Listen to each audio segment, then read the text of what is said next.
making other passengers uncomfortable. The words cut sharper than the hum of jet engines. All she did was sit quietly in her seat. All she wore was a simple cross around her neck. But for Carla, the flight attendant in charge, it was enough. Enough to question, enough to challenge, enough to remind everyone on board that acceptance still has limits, especially when it's silent, and especially when it's different. By the time this flight landed, an entire cabin had changed, and not because of turbulence. Before we take off, tell us, where in the world are you reading this from? We love hearing your reactions. The usual chaos filled the terminal. Rolling bags, urgent voices, delayed flights blinking overhead. In the center of it all, she walked like she wasn't in a rush to be anywhere. No entourage, no designer luggage. Just a plain long black coat, thrifted sneakers, and a tote bag with a cracked rainbow patch on the strap. Some looked twice, not because they recognized her, but because she walked like she belonged, even when it seemed like the world hadn't made space for her yet. Around her neck, a small silver crucifix swung gently, catching the overhead lights. It wasn't shiny or new. It looked old, personal, like it had survived things with her. She stepped into the first-class line. A pause.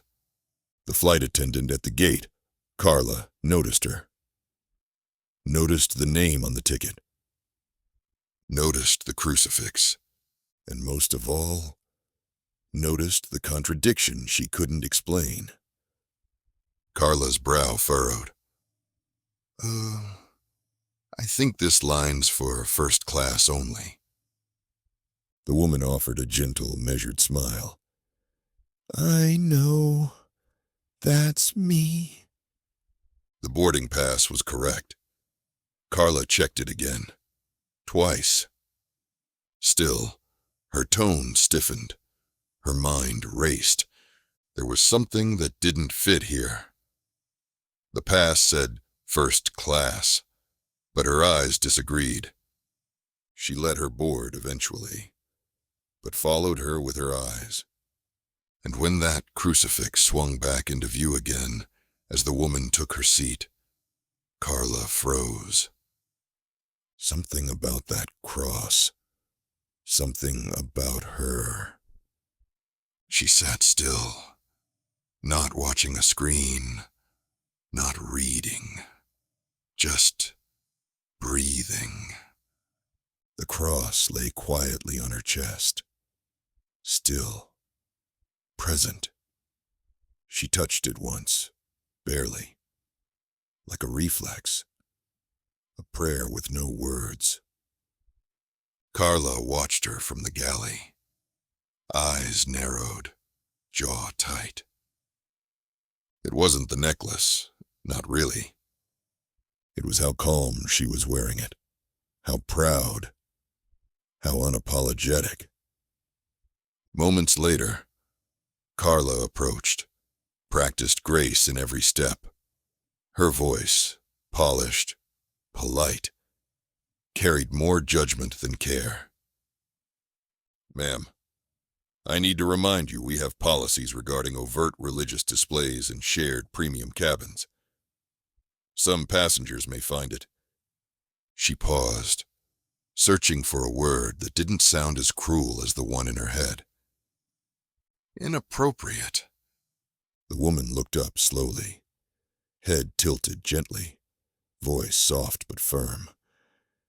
Have I broken a rule?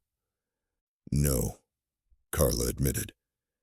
But we ask for discretion. The woman didn't move. You mean tuck it in? If possible, yes. To avoid discomfort. She gave a small, sad smile. This cross has been with me through every moment I wanted to stop existing. It reminds me I'm still here, I don't wear it to provoke. I wear it because I survived. Now, nearby passengers began to shift. A couple looked up. A man paused his music. Carla's tone sharpened.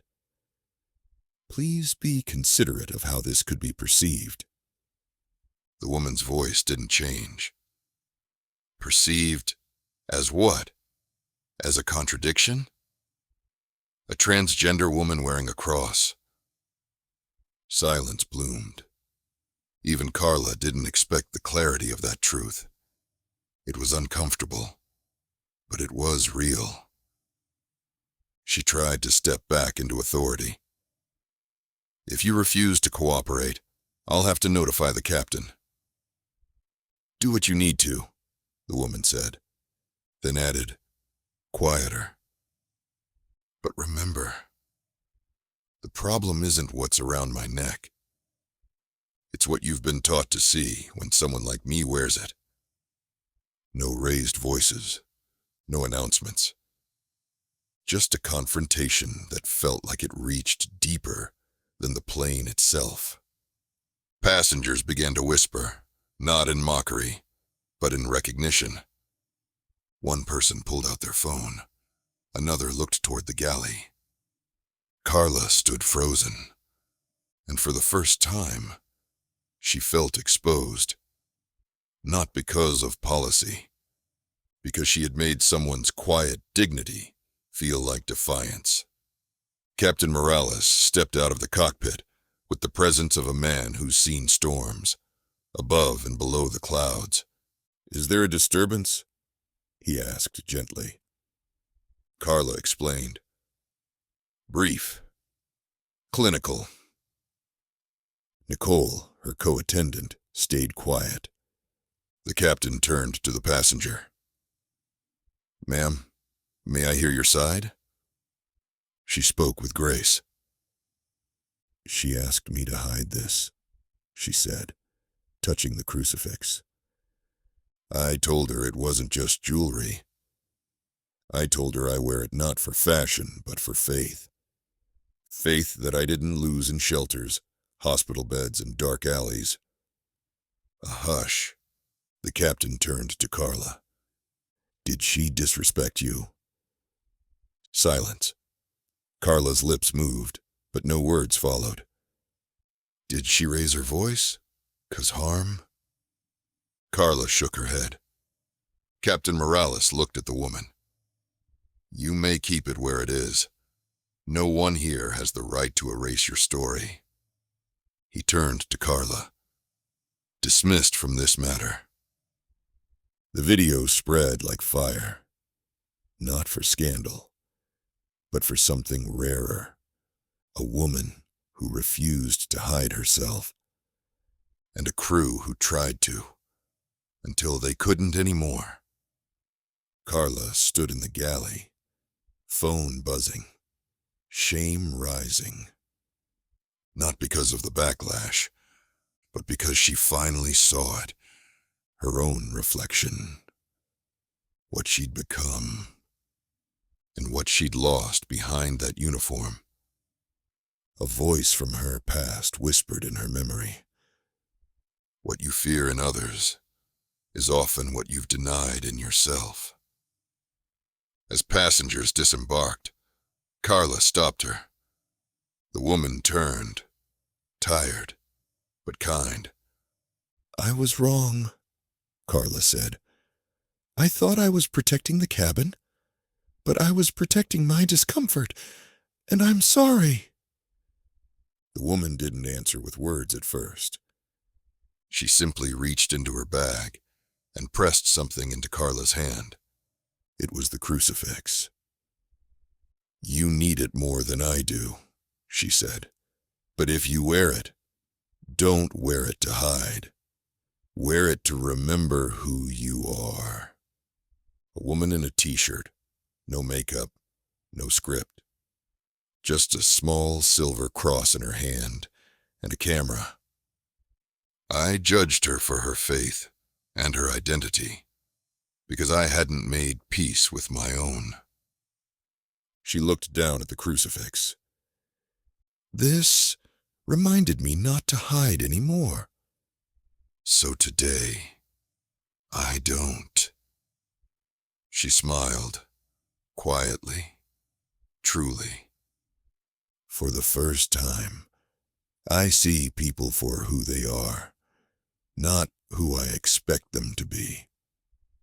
Thank you for reminding me what courage looks like.